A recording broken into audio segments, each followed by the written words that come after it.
حسنة وفي الآخرة حسنة وقنا عذاب النار صدق اللہ العظیم وصدق رسولہ النبی الکریم۔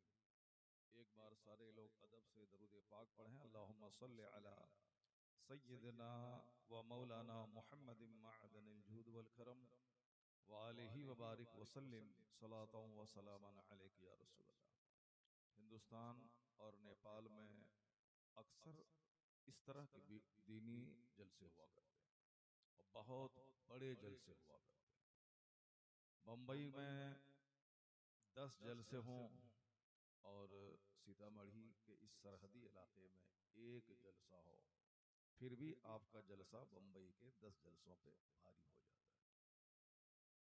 تو جلسہ اگر کسی کو کرنا ہو تو سیتامڑھی، سرسنڈ، بٹھا مور اس علاقے سے سیکھا کرے کہ جلسہ کسے کہتے ہیں،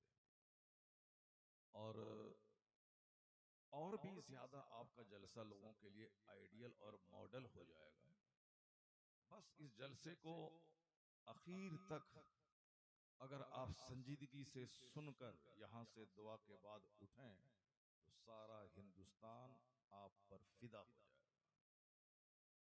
چونکہ اتر پردیش میں جہاں سے غلام نور مجسم بلانگ کرتے ہیں، یہ لوگ 50 آدمی کے بیچ میں بھی جلسہ پڑھتے ہیں، اور ہم لوگ پورے ہندوستان کے اکثر جن علاقوں میں جلسے ہوتے ہیں وہاں کا دورہ ہوتا ہے، مراد آباد، پیلی بھیت، رامپور، بریلی، ان علاقوں میں ہم لوگ بلائے جاتے ہیں۔ مگر وہاں کتنے لوگ رہتے ہیں؟ 100-200 لوگ رہتے ہیں، اور جلسہ رات کے 1:30 بجے 2 بجے ختم ہو جاتا ہے۔ اب سیتامڑھی کہ اس سرحدی علاقے کے اس وشال جلسے کو اگر وہ لوگ دیکھ لیں تو پھر وہ لوگ کہیں گے جلسہ ہم لوگ کیا کرتے ہیں؟ جلسہ کرنے کا ڈھنگ اگر کسی کو آتا ہے تو وہ ہندوستان کے، بہار کے سیتامڑھی والوں کو آتا ہے۔ لیکن آپ اگر اس عزت کو نہیں بچائے، اگر آپ نے ہلڑ بازی کی، تو پھر جس قدر عزت ہوتی ہے اسی طرح جگ ہنسائی بھی آپ کی ہوگی، کہ سیتامڑھی کا جلسہ ہلڑ بازی کے نظر ہو جاتا ہے۔ ابھی رات کے 1 بجے یہ بتائیے کہ جلسہ شروع ہوا ہے 9 بجے، 9 سے لے کے 1 تک 4 گھنٹے ہو گئے۔ ابھی 1 بج کر کچھ منٹ ہو رہے ہیں، دیکھ لیجیے آپ، 1 بج گئے، 4 گھنٹے ہو گئے۔ 4 گھنٹے میں آپ نے کیا سنا، اور یہ لاکھوں روپے خرچ کرنے کے بعد یہ جلسہ کیوں ہوا تھا؟ یہ مشاعرہ ہے نہیں ہے، یہ جلسہ۔ اور جلسہ جس طرح مدرسہ دین کی خدمت کرتا ہے، بچوں کو عالم بنایا جاتا ہے، جس طرح مسجد میں جمعہ کے دن تقریر ہوتی ہے تاکہ لوگ ایک ہفتے میں جو گرد و غبار دماغ میں چھایا، بال بچوں کی محبت کا، کھیتی باڑی کا، یا کافروں کی صحبت میں رہتے رہتے دنیا داری کا، وہ سارا گرد و غبار جمعہ کی آدھے گھنٹے کی تقریر سننے کے بعد صاف ہو جائے، اور لوگ اپنے مذہب کو، اپنے دین کو، اپنے قرآن کو، اپنے پیغمبر کو، اپنے پیدا کرنے والے خالق کو پہچان سکیں۔ تو مسجد سے دین سکھایا جاتا ہے، مدرسے میں بھی دین سکھایا جاتا ہے، اور خانقاہوں میں دور دراز سے بادشاہ لوگ اپنی بادشاہت چھوڑ کے پیر و مرشد کے پاؤں نہیں دباتے تھے، سامنے بیٹھ کر مرشد سے دین سیکھتے تھے، اور ان کی محفلوں میں جو باتیں ہوتی تھیں وہ ساری باتیں آج تک مکتوبات میں، ملفوظات میں، وہ ساری باتیں آج تک محفوظ ہیں، جس کو لوگ پڑھتے ہیں اور وہاں سے ان نورانی محفلوں کی صحبتوں سے فیضیاب ہونے کی کوشش کرتے ہیں۔ یعنی دین سکھانے کا کیندر ہے مدرسہ، مسجد، خانقاہ، اور اسی میں ایک کیندر ہے عوامی بھیڑ بھاڑ جٹا کے 2-4 گھنٹے تک ان سبھوں کو دین سکھایا جائے۔ اسی کی ایک صورت ہے یہ سیرت النبی کا جلسہ۔ ہمارے بزرگوں نے اس جلسے کو اسی لیے قائم کیا تھا کہ جو مدرسہ نہیں جا پائے وہ جلسے میں آ جائے، جو خانقاہ میں اپنے بزرگوں کے پاس بیٹھ کر دین نہیں سیکھ پائے وہ جلسے میں آ جائے، جو لوگ عالموں اور کی صحبت میں 2-4 گھنٹے روزانہ نہیں بیٹھ پاتے ہیں وہ سال میں 2-4 جلسوں میں شرکت کر لیں تاکہ انہیں بھی دینی فیضان حاصل ہو جائے۔ یہ جلسہ اصل میں دین سکھانے کا ایک ذریعہ ہے، اور علم دین پھیلانے کا ایک کیندر ہے یہ جلسہ. بدقسمتی سے انفارچونیٹلی چونکہ ہم لوگ ہندوستان میں رہتے ہیں، ہندوستان میں اکثر جگہوں پہ ڈھناڈھن ٹناٹن ہوتا ہے، بہتر بہتر گھنٹے کے لوگ جگ کرتے ہیں، ایک ہی بات کو رٹتے رہتے ہیں، وہ لوگ سنتے رہتے ہیں. اس لیے ہم لوگوں نے ان کا دیکھا دیکھی ہم لوگوں نے بھی اس جلسے کو آنند لینے کا ایک کیندر بنا دیا، اکثر گانے بجانے کا ایک کیندر ہم لوگوں نے بنا دیا کہ چلو 2-4 گھنٹے بیٹھ کر انجوائے کیا جائے، مزہ کیا جائے. یہی وجہ ہے کہ آپ کو عالموں کی گفتگو اچھی نہیں لگتی اور نعت خانوں کی نعت خوانی اچھی لگتی ہے. کیوں کہ نعت خوانی میں وہاں اس لیے اچھی لگتی ہے چونکہ وہاں آواز ہے، انداز ہے، راگ ہے، یہ عام طور پر ہر آدمی کو اچھا لگتا ہے. لیکن چونکہ تقریر میں واز ہے، نصیحت ہے، مارگ درشن ہے، گائیڈ لائنز ہے کہ مجھے ایسے جینا ہے، ایسے نہیں جینا ہے، مجھ کو ایسے کرنا ہے، ایسے نہیں کرنا ہے، مجھ کو کن کی پیروی کرنی ہے اور کن کی پیروی نہیں کرنی ہے، یہ بات آدمی کی طبیعت کے لیے بوجھ ہو جاتی ہے. تو اس لیے ہمارے بزرگوں نے تھوڑی دلچسپی بحال کرنے کے لیے ایک راستہ نکالا تھا کہ شروع میں ایک نعت ہو جائے، پھر 1 گھنٹے کی تقریر ہو جائے، واز ہو جائے، پھر ایک نعت ہو جائے، 5 اشعار کی نعت ہو جائے، پھر 1.5 گھنٹے کی تقریر ہو جائے، پھر ایک نعت ہو جائے، پھر ایک تقریر ہو جائے. اس طرح سے 4 بجے صبح تک 5 گھنٹے کی زبردست تقریر ہو جائے اور مجلس میں بیٹھنے سے بندہ بور نہ ہو، اس لیے بیچ بیچ میں 5 اشعار کی نعت خوانی ہو جائے تاکہ دلچسپی لوگوں کی بنی رہے. مقصد ہے دین سیکھنا، مقصد یہ ہے، اور نعت ہے تاکہ دلچسپی کی خاطر لوگ بیٹھے رہیں، اس بہانے قرآن سن لیں، حدیث سن لیں، بزرگوں کے احوال کو سن کے نیک بننے کی کوشش کریں. یہی تھا جلسہ کا مقصد. ورنہ آج سے 50 سال پہلے اگر آپ کی عمر 70 سال ہو رہی ہے تو آپ اس بات کو جانتے ہیں کہ لوگ انجوائے کرنے کے لیے آلہ رودل کی کہانی سنا کرتے تھے، لوگ اکبر اور بربل کی کہانی سنا کرتے تھے. ان کا دیکھا دیکھی مسلم سماج میں بھی ایسا ہوتا تھا. ہم لوگوں نے آج سے 45 سال پہلے بچپن میں اپنے گاؤں سماج میں دیکھا ہے کہ گرمی کے زمانے میں، اسی سب زمانے اپریل اور مئی میں، لوگ رات دن بھر کھیتی باڑی کرتے تھے، رات میں 2 گھنٹے کی محفل سجاتے تھے. اس میں دور سے ایک کہانی کہنے والے گائیکار کہانیکار کو بلایا جاتا تھا. اب وہ کہتا تھا ڈھول بجا بجا کر ایک راجا تھا، ایک رانی تھی، اس کا قصہ سناتے تھے، لوگ سنتے تھے، 1-2 گھنٹہ بیٹھ کر انجوائے کرتے تھے. تو آج سماج میں وہ راجا رانی کی کہانی آج نہیں ہو رہی ہے.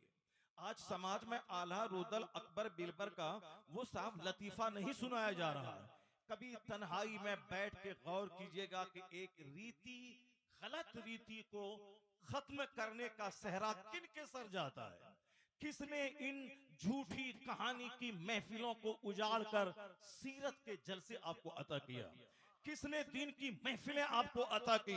محفل میلاد آج سے 200 سال پہلے اس ڈھنگ سے محفل نہیں ہوتی تھی، لیکن آج تیجا میں، 40واں میں، شادی سے پہلے، شادی کے بعد، دکان کی اوپننگ میں، نئے گھر کے آغاز کے ٹائم میں یہ محفل میلاد ہوتی ہے. مولانا آتے ہیں، 1 گھنٹہ نبی کی حدیث سناتے ہیں اور وہاں درود پڑھا جاتا ہے، سلام پڑھا جاتا ہے، دعا کی جاتی ہے، فاتحہ ہوتی ہے. یہ مصیبتیں کس نے مول لی کہ ان خرافات کو مٹا کر یہ جنتی محفل عطا کی؟ اس کا سارا صحرا اس علاقے کے علماء کرام کے سر جاتا ہے جتنے نقلی اور جھوٹی محفل کو مٹا کر مصطفیٰ کی سیرت کے جلسے آپ کو عطا فرمایا. اس ہر علاقے میں الگ الگ عالموں نے اپنا رول پلے کیا ہے، لیکن سیتامڑھی اور مظفرپور اس زون میں جس نے یہ نبی کے ذکر کی محفل دی، جس نے برکتیں حاصل کرنے کا ایک ذریعہ، ایک ریسورس دیا، تنہائی میں بیٹھ کے غور کریں گے کون تھا وہ مرد مجاہد، کون تھا وہ بطل جلیل جس نے آلہ رودل کی کہانی کی محفل کو مٹا کر مصطفیٰ کے میلاد کی محفلیں گھر گھر قائم کر دی. ان ویروں میں ایک نام سرکار محبہ کا آتا ہے جنہوں نے خرافات مٹا کر سنتوں کا راج قائم کرنے کی کوشش کی. نعرہ تکبیر، نعرہ رسالت، بزرگوں کا احسان مانیے، بزرگوں کا احسان مانیے کہ ان لوگوں نے ہمیں یہ جنتی محفل عطا کر دی ہے.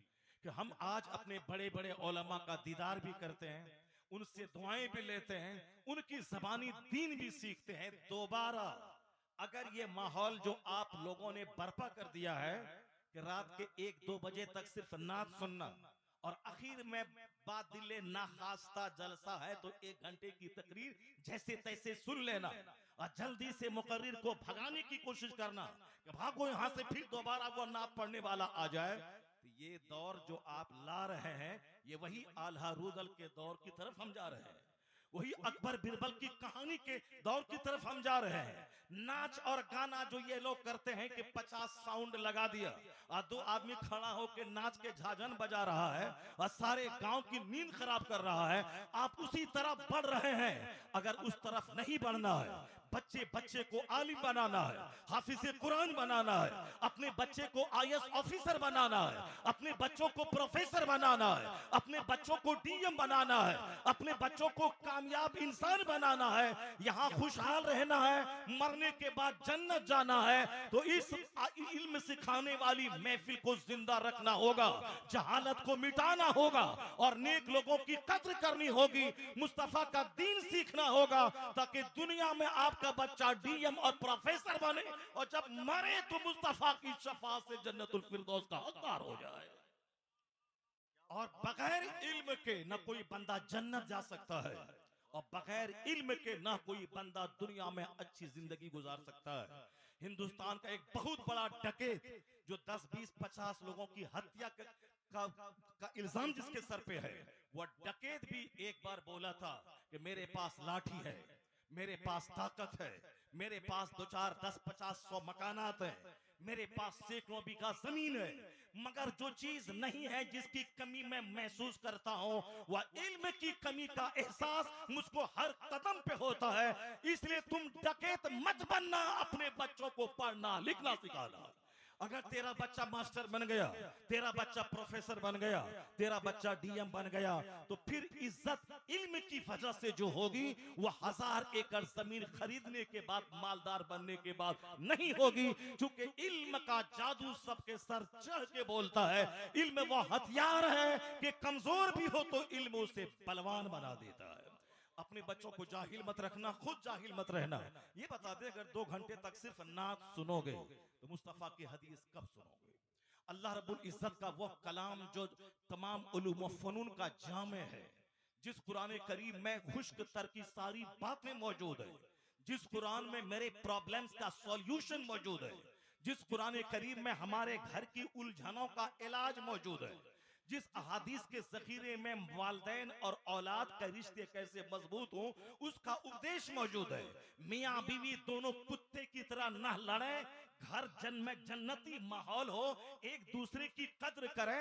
یہ کیسے ہوگا جب تک مصطفیٰ کی حدیث نہیں سنے، سرکار کی سیرت نہیں سنے؟ تو آج گھر اجڑ رہا ہے، طلاق زیادہ ہو رہی ہے. اگر طلاق نہیں بھی ہو رہی ہے، دونوں کتا کتیے کی طرح آپس میں لڑتے ہیں. باہر میں صاحب بائک پہ سواری ہو رہی ہے، باہر میں صاحب کشمیر میں ڈل جھیل میں کشتی پہ چڑھ کے آنند لیا جا رہا ہے، اور گھر میں دھینگا مستی ہوتی ہے، گھر میں کشتی لڑی جاتی ہے، گھر میں بیوی چپل لے کے شوہر کو مارتی ہے اور شوہر بے عزتی سے بچنے کے لیے پان کھا کے منہ لال کر کے سڑک پہ جا کے بولتا ہے میری بیوی سب سے زیادہ خوبصورت ہے، سب سے زیادہ مار کھا کے وہی آیا ہے. گھر مار سے بھر جائے گا، گھر طلاق سے بھر جائے گا، گھر الجھنوں سے بھر جائے گا، خودکشی کرنے والوں سے گھر بھر جائے گا. اگر آپ نے مصطفیٰ کی حدیث نہیں سنی، حضور کی سیرت سے روشنی حاصل نہیں کی تو ہر گھر میں جاہلوں کی تعداد میں اضافہ ہوگا. قسم کھا لیں کہ کامیاب زندگی گزارنے کے لیے مصطفیٰ کو اللہ نے جو ماڈل بنا کے بھیجا ہے میں اسے پڑھوں گا، میں اسے سمجھوں گا، میں اس کی زندگی سے نور حاصل کروں گا، پھر میرا گھر بھی جگمگائے گا تو کرائے کے گھر میں بھی بادشاہوں جیسا سکون اللہ عطا فرما دے گا. سکون. سبحان اللہ سبحان اللہ، بہت اچھا پیغام حضور، واہ واہ واہ واہ واہ واہ واہ واہ، جواب نہیں ہے. سبحان اللہ. اتنی بات سننے کے باوجود پھر جہالت کے لیے شور مت مچانا، ورنہ میں نے کہا تھا کہ اگر اسی طرح کا ماحول رہا تو پھر یہاں مولانا نہیں آئیں گے، کوئی دوسرے لوگ آئیں گے، اس وقت ساری قوم ناچے گی گائے گی اور پھر دشمنوں کو موقع ملے گا اسے تباہ و برباد کر دیا جائے۔ آج 50 لڑکے نے ہندوستان میں U P S C complete کیا ہے، مسلمانوں کے 50 بچے۔ ہندوستان کی آبادی ہے 140 کروڑ، یعنی لگ بھگ 150 کروڑ کی آبادی ہندوستان کی ہے۔ اس میں مسلمان کی آبادی کم و بیش 30 سے لے کے 40 کروڑ کی آبادی ہے۔ مسلمان منتری بھی ہیں، مسلمان پروفیسر بھی ہیں، مسلمان ڈائریکٹر بھی ہیں، مسلمان ٹیچر بھی ہیں، مسلمان چپراسی بھی ہیں، سب ہے۔ لیکن آج ہمیں ہندوستان کے ارب پتی کا وہ بچہ جو جوکر کی طرف بال رکھ کے گٹکا کھا کے 24 گھنٹے موبائل میں لگا رہتا ہے، اس بچے نے 40 کروڑ مسلمانوں کا سر فخر سے اونچا نہیں کیا ہے۔ ان بچوں نے ہماری بے عزتی کی ہے، ان بچوں نے ڈکیتی کر کے، ٹرین کو لوٹ کر کے، گٹکا کھا کے، اپنے بدن کو کینسر سے پیڑت کر کے، بیماروں کی سوچی میں نام لکھوا کے، چوری کر کے، ڈکیتی کر کے، اے ٹی ایم لوٹ کے، ان لوگوں نے میری بے عزتی کروائی ہے، ہندوستان کے 40 کروڑ مسلمانوں کو ذلیل کیا ہے۔ لیکن انہی ذلیلوں میں، انہی ناچنے والوں میں، انہی گٹکا خوروں میں، انہی لڑکی بازی کرنے والوں میں 50 لڑکے نے جو آج آئی ایس کمپٹیشن پاس کیا ہے، 40 کروڑ مسلمانوں کا سر آج فخر سے اونچا ہو گیا۔ آج پورے ہندوستان میں واٹس ایپ پہ، یوٹیوب پہ، انسٹاگرام پہ، ہر جگہوں پہ یہ 50 مسلمانوں کے لڑکے آج چھائے ہوئے ہیں اور سب پر چرچا۔ ابھی میں یہاں آنے سے پہلے میں نے ایک پنڈت جی کا ڈیبیٹ ابھی میں نے آدھا گھنٹہ پہلے دیکھا۔ وہ پنڈت جی کہہ رہے تھے کہ آج ہندوستان کے سارے ہندو جو سر کے بال نوچ رہے ہیں اور بہت سارے شریر قسم کے لوگ جو کہتے ہیں یہ 50 آتنکوادی ڈی ایم بن گئے، اب انڈیا کیا ہوگا، اب کیا ہوگا۔ اس پنڈت جی نے اتنا ڈانٹا ہے، کہا کہ تم کیا چاہتے ہو کہ تم صرف لچا گیری کرو اور اس کے بعد جو پڑھے گا لکھے گا وہ ڈی ایم بنے گا، اور تم لچا گیری کرے گا تم ڈی ایم کیسے بنے گا؟ تو مسلمانوں سے حسد مت کرو، جلن مت کرو۔ ان کے بچے محنت کر کے 15 20 گھنٹے اگر وہ آئی ایس کمپٹیشن پاس کر رہے ہیں تو تم چڑھو مت، تم بھی محنت کرو اور تم بھی ڈی ایم بنو۔ یہ چڑھنے کا موقع نہیں ہے، مسلمانوں سے سبق حاصل کرنے کا موقع ہے۔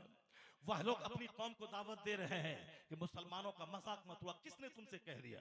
آئی ایس آفیسر بننے میں وہاں مذہب دیکھا ہی نہیں جاتا ہے، چونکہ وہاں پہ صرف کوالٹی دیکھی جاتی ہے، صرف علم دیکھا جاتا ہے، صرف ایبیلیٹی دیکھی جاتی ہے، صرف صلاحیت دیکھی جاتی ہے۔ وہ تو انٹرویو میں پوچھا جاتا ہے تمہارا کیا نام ہے، تم کہاں سے بلونگ کرتے ہو، لیکن ریٹن کا وہ ایگزام جو 15 لاکھ لڑکوں میں صرف 1000 کچھ بچے نے جو ایگزام کوالیفائی کیا ہے، 15-16 لاکھ میں صرف 1000 بچے، یہ بچے وہ ہوتے ہیں جو کریم ہوتے ہیں، جو 16 گھنٹے پڑھتے ہیں۔ یہ بچے اپنے رشتہ داروں کی شادی بیاہ میں بھی شریک نہیں ہوتے ہیں، اپنا سارا فوکس صرف کتاب پہ دیتے ہیں، اور وہی بچوں نے ہندوستان کا سب سے ٹف ایگزام نکالا ہے تو بچہ 50 نکالا ہے۔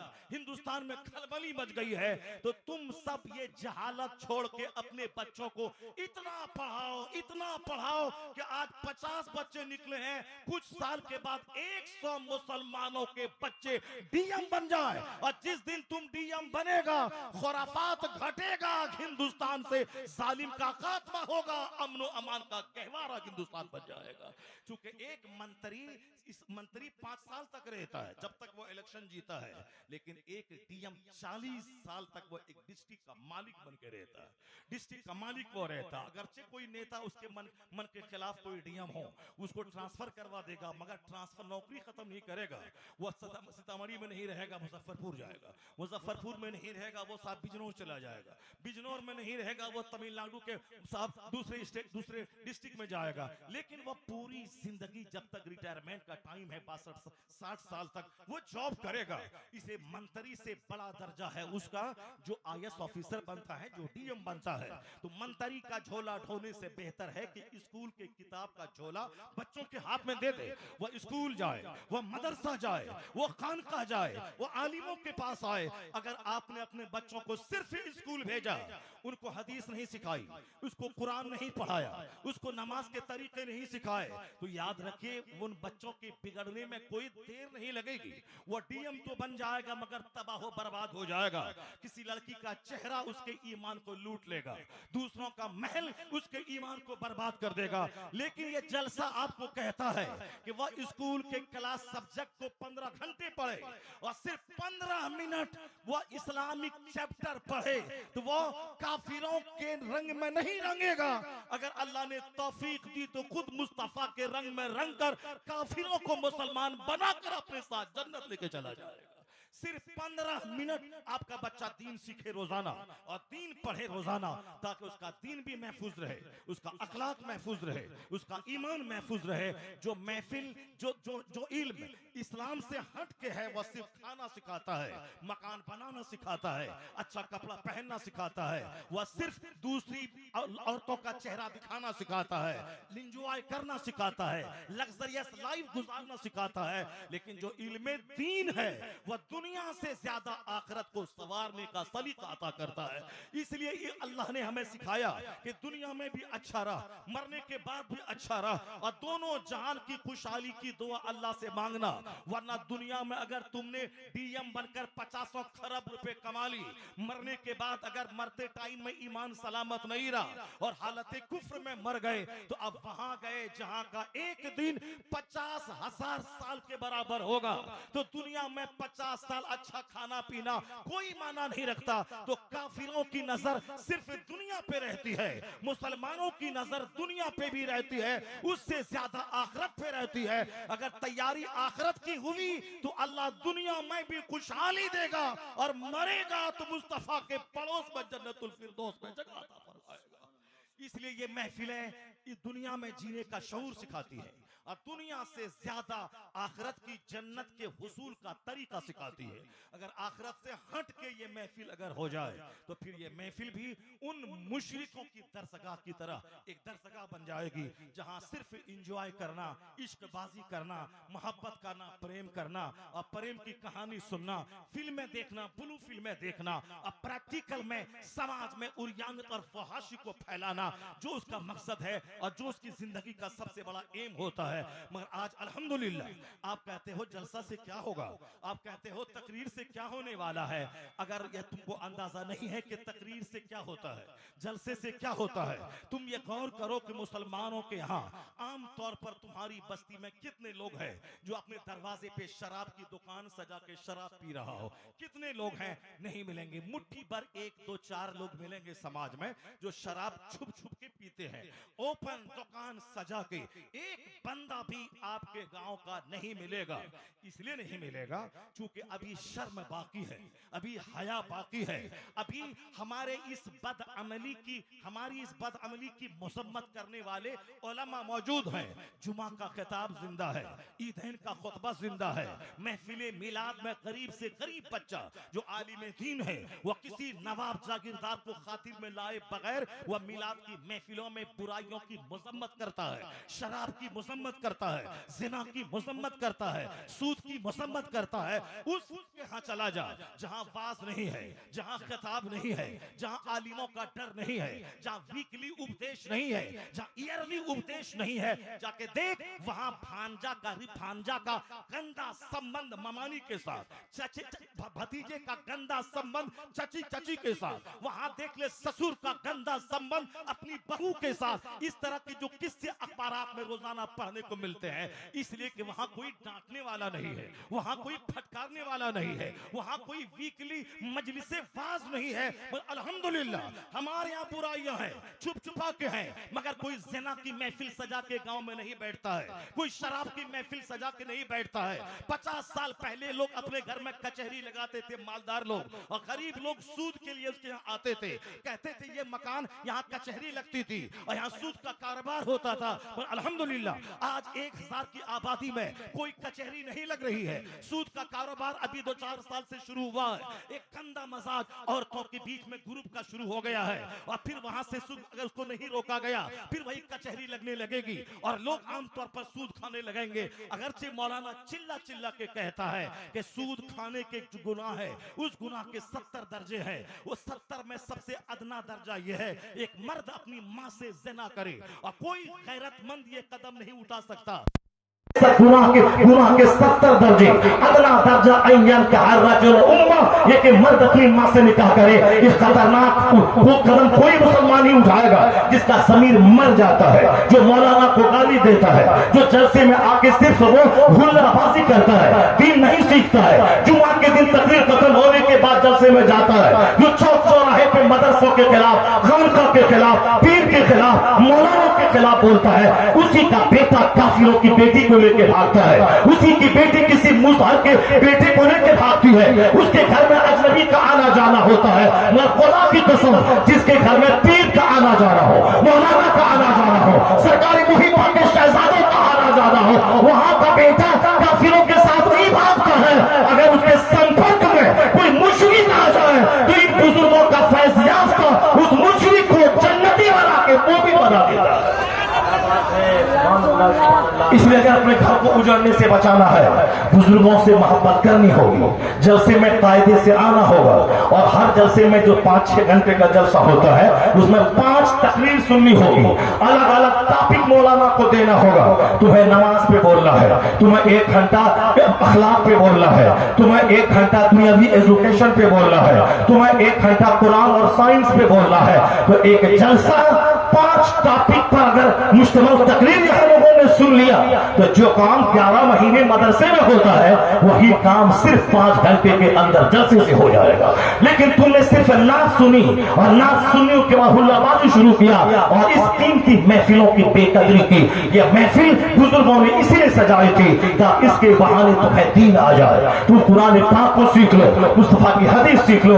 اب میں صرف ایک حدیث سناتا ہوں، اس کو غور سے سنیے آپ، اس حدیث پاک کو سینے سے لگائیے، اس حدیث پاک کو ریپیٹ کیجیے۔ جو چائے پان کی دکان پہ آپ جو عالموں کی غیبت کی پوٹلی لے کے بیٹھ جاتے ہیں، آپ وہاں یہ حدیث پاک کو یاد کیجیے اور اس حدیث پاک کو سنائیے کہ مولانا صاحب نے یہ حدیث پاک بخاری اور مسلم کے حوالے سے سنائی تھی، اس کو یاد کر لیجیے، میں بار بار ریپیٹ کروں گا اسے اور بالکل کلیئرلی کلیئرٹی فصاحت کے ساتھ میں آپ کے سامنے رکھوں گا تاکہ ہمارا بچہ جو نعت گنگناتا ہے وہ نعت کے شعر اس کو یاد ہو جاتے ہیں، کیونکہ وہ بار بار سنتا گنگناتا ہے۔ اگر وہ بار بار میری پڑھی ہوئی حدیث کو وہ سنا تو پھر وہ نعت بھی گنگنائے گا تنہائی میں، لیکن لوگوں کے سامنے جب بیٹھے گا تو پھر وہ اپنی بات نہیں مصطفیٰ کی بات لے کے بیٹھ جائے گا۔ اس لیے ضرورت ہے کہ آج سارے لوگ قرآن پاک کی ایک آیت سنیں، اس کا ترجمہ سنیں، ضرورت ہے کہ لوگ مصطفیٰ کی حدیث سنیں، ہر جلسے میں ایک حدیث سن کے جائے۔ اگر زندگی میں 40 جلسوں میں شرکت ہو گئی اور 40 حدیث یاد ہو گئی تو آپ جان لیں کہ آپ قیامت کے دن علماء کی جماعت میں آپ کا شمار ہوگا۔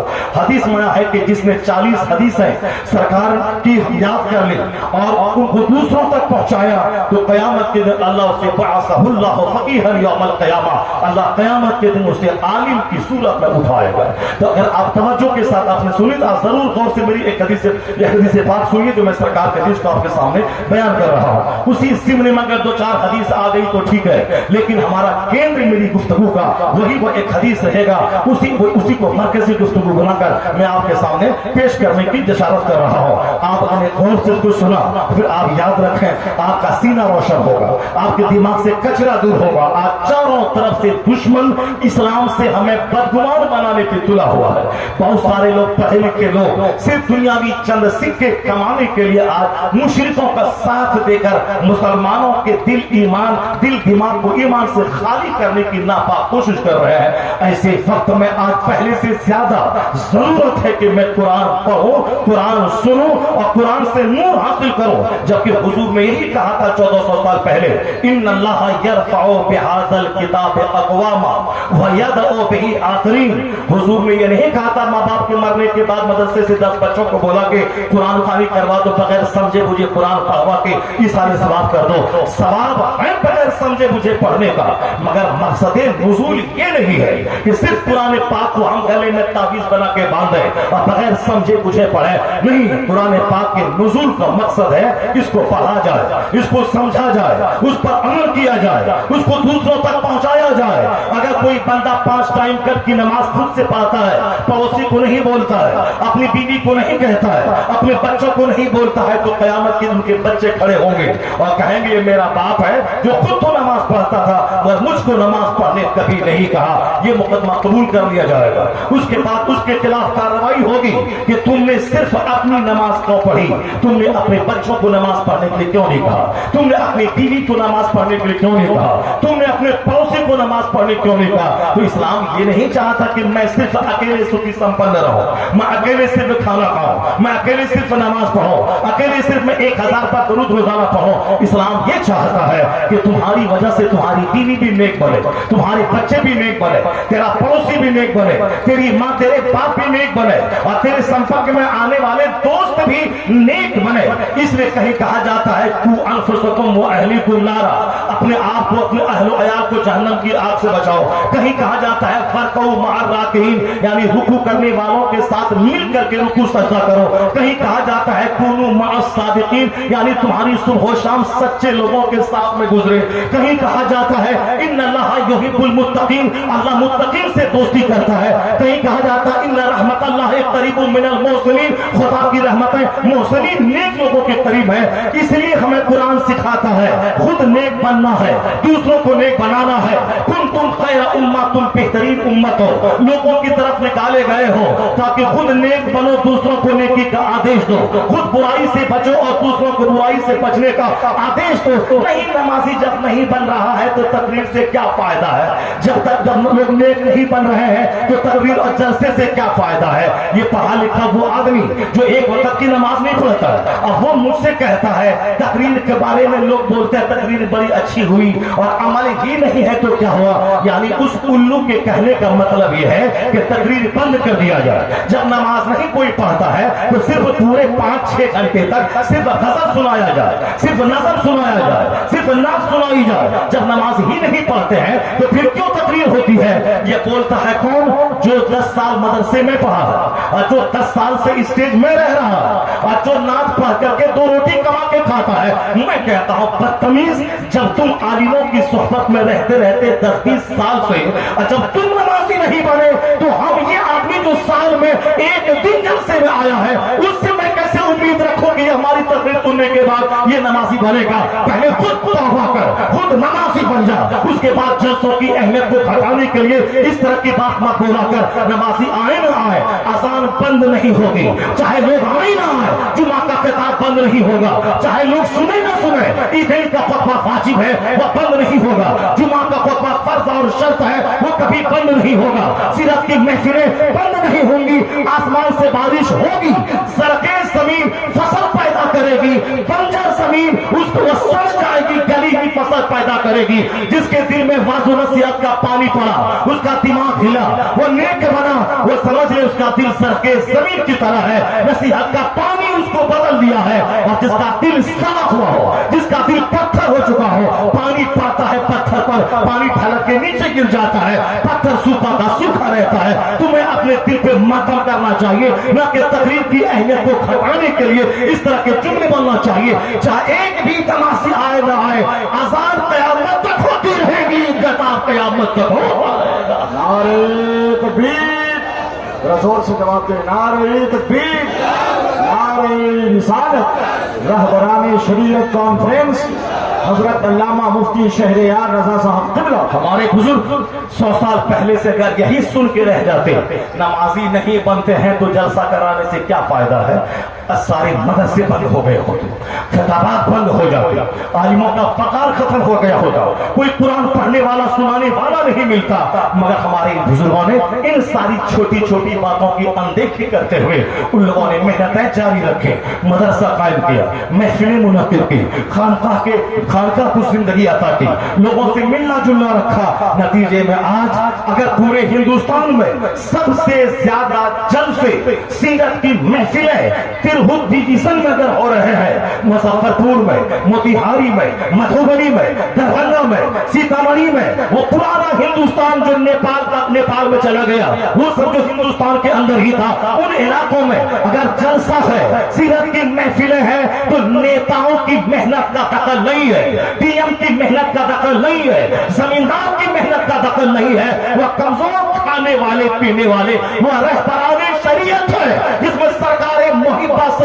بالکل سرکاری پر کے اس جماعت کے سردار ہیں, جنہوں نے گالیاں سنی, جنہوں نے محنتیں کی, ان کا احسان ہے کہ آج مدرسہ زندہ ہے، جلسہ زندہ ہے، خانقاہ زندہ ہے، ان کے بال بچوں کے سروں پہ پگڑیاں زندہ ہے، چہروں پہ داڑھیاں زندہ ہے۔ اللہ ان کی قبر کو رحمت و نور عطا فرمائے، جن کے صدقے میں آج ہزاروں لوگ جلسے میں آتے ہیں، دین سیکھتے ہیں، اپنی زندگی سواتے سجاتے ہیں۔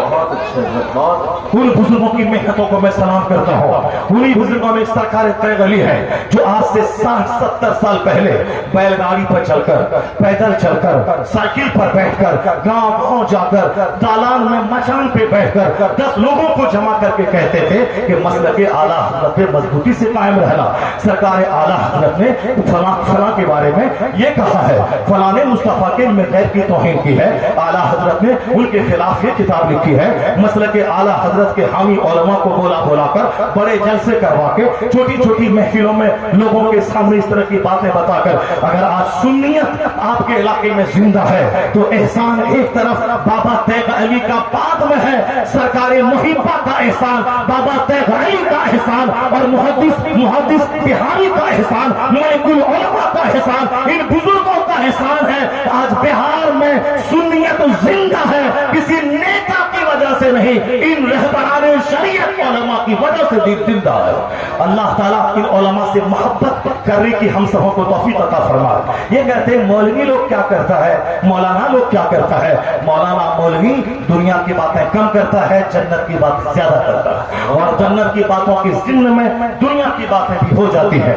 رامپور کا ایک نوجوان جو آکاش وانی میں رہتا ہے اور جو IAS کی تیاری کر رہا ہے، انہوں نے کہا کہ جب میں نروس ہو جاتا ہوں کہ مجھ سے نہیں ہو پائے گا، میں IAS آفیسر نہیں بن پاؤں گا، مگر آپ کی تقریر سنتا ہوں جس تقریر میں محنت پہ بل دیا گیا ہے، اسٹرگل جدوجہد پہ زور دیا گیا ہے، جس تقریر میں میدان بدر میں 313 کی مجاہدانہ عظمت کے بارے میں خطاب کیا گیا ہے، اس تقریر سے مجھ کو روشنی ملتی ہے، پھر میں ہمت ہارنے والا ہوتا ہوں، مگر مجھے وہاں سے ایک نئی امید کی کرن مل جاتی ہے، ارجا ملتی ہے، وہاں سے طاقت ملتی ہے۔ تو جو اچھے لوگ پڑھے لکھے لوگ ہیں وہ دینی گفتگو سے دنیا بھی حاصل کرنے کے لیے وہاں سے روشنی حاصل کرتے ہیں، لیکن پتہ نہیں ہمارے عام میجورٹی نوجوانوں کو کیا نہیں ملتا ہے، وہ صرف 24 گھنٹے نعت ہی سنتے رہتے ہیں اور شاعروں کا نام اس کو معلوم رہتا ہے، جبکہ آپ کو معلوم ہونا چاہیے اعلیٰ حضرت کا نام، ان کے شہزادے کا نام، حضور حافظ ملت کا نام، حضور سید نعیم الدین مراد آبادی کا نام، ملک العلماء کا نام، اپنے سرکار محبہ کا نام، بابا طیغ علی کا نام معلوم ہونا چاہیے، فقیہوں کا،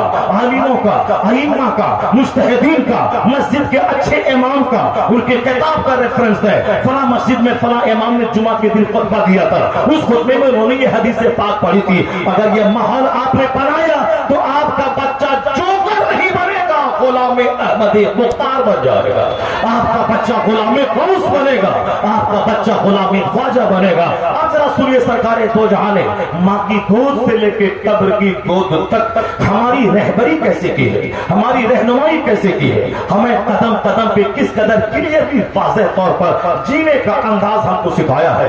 حضور کے حدیث ہے قد افلح من اسلم، یہ بخاری اور مسلم کی حدیث ہے، سرکار فرماتے ہیں ہی بیکیم سکسیسفل، وہ کامیاب ہو گیا۔ قد افلح من اسلم، جس نے اسلام لایا، جو مومن ہوا وہ کامیاب ہے، چاہے وہ کرائے کے گھر میں کیوں نہ رہے، چاہے وہ پھاولا کیوں نہ چلا، چاہے وہ چپراسی کیوں نہ ہو، چاہے وہ کرائے کے گھر میں کیوں نہ رہے، چاہے وہ بیمار کیوں نہ رہے، چاہے وہ مزدور کیوں نہ رہے، کیونکہ دنیا کی زندگی 100 سال کی، دنیا کے بعد کی زندگی کا ایک دن 50,000 سال کا، اصل عزت وہاں کی، اصل راحت وہاں کی، اصل نعمت وہاں کی، اصل آرام وہاں کا۔ اس لیے حضور اپنے غلاموں کو پیغام دیتے ہیں، کبھی مکان نہ ہونے کی وجہ سے دل برداشتہ مت ہونا کہ ان کے پاس مکان ہے میرے پاس مکان نہیں ہے۔ اگر تیرے پاس مکان بھی بن گیا 50 کروڑ کا تو کتنے دن تک اس مکان میں رہو گے؟ آج نہیں تو کل تو مکان چھوڑ کے جانا ہوگا، 100 سال کے اندر ہی جانا ہوگا۔ کل اگر ایکسیڈنٹ کیے تو کل چلے جاؤ، کل اگر تیری موت کا وقت آ گیا تو کل جانا ہے۔ اگر تمہیں اللہ نے 90 سال کی عمر دے دی تو 90 سال کے بعد تمہیں یہ محل چھوڑ کے کہاں جانا ہے؟ 2 گز زمین کے اندر جانا ہے۔ 1000 بیگھہ زمین کا جوتنے والا ایسا کبھی نہیں ہوا اس کی قبر 5 کٹھے میں بنتی ہے، اس کی قبر بھی 2 گز زمین ہے، اور جو کرائے کے گھر میں رہتا تھا وہ مرنے کے بعد اس کی قبر بھی 2 گز زمین میں ہے۔ دونوں کا مرنا ایک جیسا ہے اور دونوں کا پیدا ہونا بھی ایک جیسا ہے۔ بادشاہ کا بیٹا پیدا ہوا، ایسا نہیں کہ اس کے بدن سے مشک کی خوشبو آ رہی ہے، اس کا بیٹا جب پیشاب کرتا ہے تو ہیرا پیشاب کرتا ہے، اور باجا کا بیٹا پخانہ کرتا ہے تو سونا پخانہ کرتا ہے۔ نہیں، مزدور کا بچہ جو مزدور کرائے کے گھر میں رہتا ہے اس کے بچے بھی پیشاب پخانہ اسی طرح کرتے ہیں جس طرح کھرب پتی کا بچہ کرتا ہے۔ کھرب پتی کا بچہ بھی جب پیدا ہوا تھا اس کے بدن میں بھی خون لگا ہوا تھا، اس کی بھی ناف لگی ہوئی تھی، اس کے ناف کو کاٹا گیا تو 9 مہینے تک ماں کے شکم میں رہ کے راجا کا بیٹا وہ بھی ماں کا ماہواری خون کھا کے زندہ رہا، اور مزدور کا بچہ وہ بھی ماں کے پیٹ میں ماں کا ماہواری ناپاک خون جو ناف کی نلی کے ذریعہ اس کے پیٹ میں پہنچانے کا انتظام اللہ نے کیا ہے، اس کے ذریعے وہ زندہ رہا۔ راجا کا بیٹا جب پیدا ہوا، پیدا ہونے کے بعد ان کی ماں کی خشک چھاتی میں اللہ نے دودھ دیا، اب راجا کا بیٹا بھی دودھ پی رہا ہے ماں کی چھاتی کا۔ ایسا نہیں کہ وہ ہیرا کھا رہا ہے، وہ سیب کھاتا ہے، وہ انار کھاتا ہے، نہیں،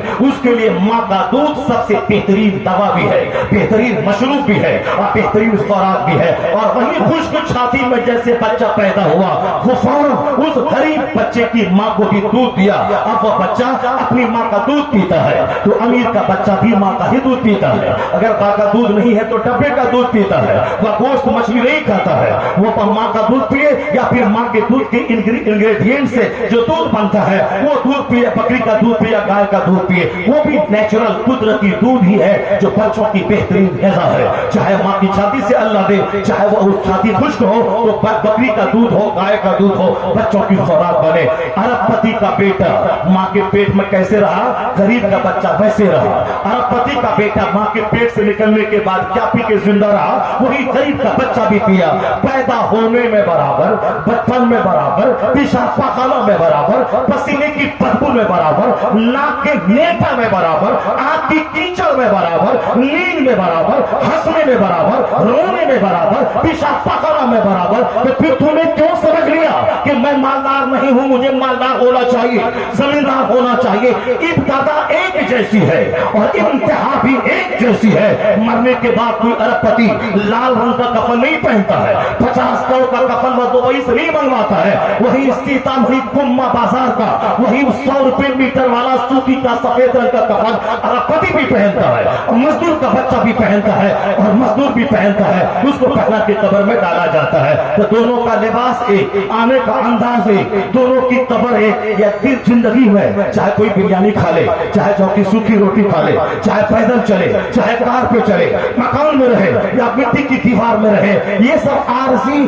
ٹیمپرری فانی چیزیں ہیں۔ اسلام یہی اسی پہ بحث کرتا ہے، کامیاب وہ نہیں ہے جو محل میں رہتا ہو، کامیاب وہ نہیں ہے جو 1000 بیگھہ زمین جوتتا ہو۔ قد افلح من اسلم، کامیاب وہ ہے جس کا ایمان سلامت رہا، دنیا میں کچھ ملے نہ ملے آخرت کی جنت سلامت رہے۔ وہ مومن کبھی کافروں کے مکان کو نہیں دیکھتا، مومن کبھی مشرکوں کی زمینداری کو نہیں دیکھتا۔ ہاں، نظر اس حدیث سے اگر ہٹ جائے اور دوسروں کے مکان کو دیکھے گا، مکان نہیں بنا پائے گا تو زہر کھا کے مر جائے گا، دوسروں کی گاڑی دیکھے گا نہیں خرید پائے گا، زہر کھا کے مر جائے گا۔ تو آپ اپنے بیٹے کو کوٹا بھیجتے ہیں میڈیکل کی تیاری کرنا، ہر مہینے 1 درجن لاش کوٹا کے کوچنگ سینٹر سے نکل کے آتی ہے، 1 مہینہ چونکہ بچہ نہیں پڑھ پا رہا ہے۔ ایسا تھوڑی ہے کہ ہم 50 کروڑ خرچ کر دیں تو میرا بچہ ڈاکٹر بن جائے گا۔ ڈاکٹر بننے کے لیے صحت چاہیے، ڈاکٹر بننے کے لیے مینٹلٹی چاہیے، ڈاکٹر بننے کے لیے ذہانت چاہیے، ڈاکٹر بننے کے لیے محنت کرنے کا جذبہ چاہیے۔ 720 نمبر کا جو نیٹ کا ایگزام ہوتا ہے اس کو نکالنے کے لیے محنت ضروری ہے، 18 15 16 گھنٹے پڑھنا ضروری ہے۔ اجمیر میں جا کے بیٹھ جائیں 50 دن تک، وہاں بابا یہ نہیں بولے گا اچھا تمہوں نے نکال چمتکار ہو گیا نیٹ نکال لیا، نہیں، محنت کرنی ہوگی۔ محنت بابا غریب نواز وہ پیدا ہوئے تھے ایران میں، ایران چھوڑ کے چلے گئے سمرقند اور بخارا میں، وہاں 100 سے زیادہ مولانا کے پاس چلے گئے، رات بھر جا کے کتاب پڑھتے تھے، حافظ بنے، قاری بنے، عالم بنے، مفتی بنے۔ اس کے بعد اپنے مرشد کا بستر دھویا، 30 برس تک 30 دن نہیں 30 گھنٹے نہیں آج بے ادبی نے مجھ کو برباد اور تباہ کر دیا. ماں کی بے ادبی, باپ کی بے ادبی, سماج کے بڑوں کی بے ادبی. ارے مولانا ہے تو کیا ہو گیا, ہم بھی تو کماتے ہیں دلی میں 1 لاکھ روپے مہینہ, عرب کو سلام کرے اس کو وہ ہم کو سلام کرے گا. یہ گستاخی, یہ بدتمیزی, چاہے عربوں کے مکان میں رہو ڈسپلین نہیں تو جانور سے بدتر ہے. وہ پہلے ماں باپ کہتے تھے کہ عالموں کے پاس جاؤ, ان کا ہاتھ چومو, ان کے پاس بیٹھ کے ان کا چہرہ دیکھو, ان کا ہاتھ اپنے سر پہ رکھو, وہاں سے دعا لو. ابھی بھی آج جب میں آ رہا تھا محبوب گوہر صاحب کے گھر کے یہاں سے جلسگاہ آنے کے لیے, تو راستے میں ان کی بیٹی اپنے نانا کے گھر جا رہی تھی کیونکہ وہاں وہ مدرسے میں پڑھتی ہے. محبوب گوہر نے کہا حضور آپ کا ہاتھ میری اس بیٹی کے سر پہ رکھ دیجیے, اس لیے رکھ دیا تاکہ میری بیٹی سعیدہ بنے, صالحہ بنے, علم حاصل کرنا آسان ہو جائے. تو انہوں نے بزرگوں سے سیکھا ہے کہ بزرگوں کو لوگ اپنے گھر میں لاتے تھے, آپ کا قدم یہاں پڑ جائے, میرے گھر میں آپ بیٹھ جائے. قبرستان لے کے جاتے تھے کہ حضور آپ یہاں قدم رکھتے ہیں, چونکہ ہم نے بزرگوں سے سنا ہے اگر نیک صالح عالم دین قبرستان میں قدم رکھتے ہیں تو ان کے قدم کی برکت سے مردوں پہ ہونے والے عذاب کو اٹھا لیا جاتا ہے. لوگ عالم دین کو اپنے گھر میں لاتے تھے. آپ کے قدم پڑنے کی وجہ سے یہاں سے جنات بھاگ جائیں گے, یہاں سے شریر قسم کے جنات بھاگیں گے, یہاں سے بھوت بھاگے گا. کماتے ہیں لاکھوں مگر کہاں سے آتا ہے کہاں جاتا ہے پتہ نہیں چلتا ہے. حضور آپ میرے گھر میں آ جائے, کچھ نہیں, کوئی تعویذ کوئی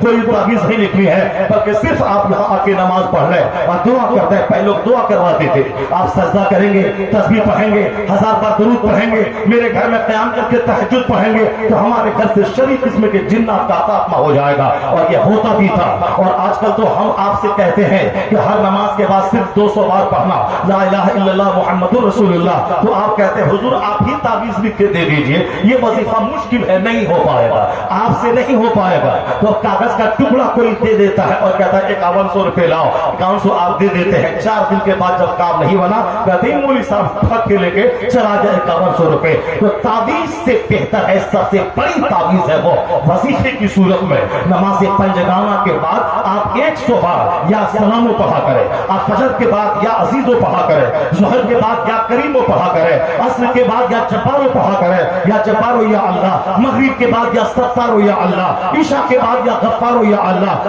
اعلیٰ حضرت نے کہا ہے یہ پنج گنجے قادریہ اس کے برکات بے شمار ہے, دوسروں سے پہوانا اور ہے, اپنا پڑھنا اور ہے. اگر آپ کا بیٹا, آپ کی ماں مر گئی, مدرسے کا 10 بچہ بلوا لیا, ان کو کہو کہ قرآن پاک پڑھ کے میری ماں کو بخش دے, ان کی ماں نہیں مری ہے, ماں تو آپ کی مری ہے. وہ تو بریانی کے شوق میں مدرسے کا بچہ آ گیا, وہ تو 51 روپے کے شوق میں وہ بچہ آ گیا, وہ جیسے تیسے پڑھا بولا ہاں ہم نے 10 ختم کر دیا اور آپ نے 51 روپے دیا, بچہ چلا گیا, ایک پارا بھی ٹھیک سے نہیں پڑھا. کیوں؟ اس کی ماں نہیں مری ہے, ماں تو آپ کی مری ہے. تو آپ جو درد کے ساتھ پڑھیں گے, آنسوؤں کے سائے میں پڑھیں گے, کیونکہ آپ کی ماں مری ہے, آپ کا باپ مرا ہے, تو یہ بچہ چاہے 1000 بولے کہ ہم نے صحیح پڑھا ہے, اور آپ 3 بار قل هو اللہ احد پڑھ کے باپ کو بخش دیں, آنسوؤں کے سائے میں وہ 3 بار قل هو اللہ احد آپ کا پڑھنا ان کے چھوڑ بھاگ کر کے 50 ختم سے ہزاروں گنا بہتر ہے.